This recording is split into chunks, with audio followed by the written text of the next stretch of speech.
balita, mabigat po ang trapiko sa ilang bahagi naman ng EDSA kasabay ng selebrasyon ng anibersaryo ng EDSA People Power Revolution. May mga isinara rin kalsada para sa ilang aktibidad. May ulat on the spot si Mark Salazar. Mark?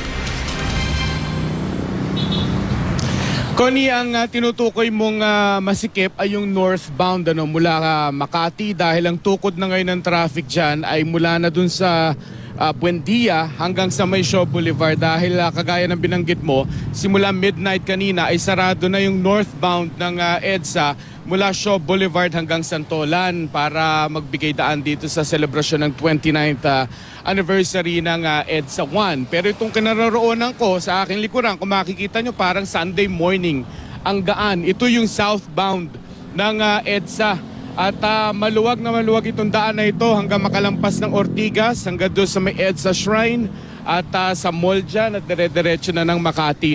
Ang tansya namin siguro dahil sa pag-iwas ng maraming southbound motorist sa EDSA na ito, kaya lumuwag ng ganito dahil ang sumikip naman ng husto, Connie, ay yung C5 dahil lahat ng rerouting scheme ng MMDA ay towards that direction, C5. Kaya simula pa alas 7 ng umaga kanina, rush hour hanggang sa mga oras na ito ay heavy ang traffic mula sa market sa Makati hanggang Pitwaso na yan ng Quezon City at parehong direction yan.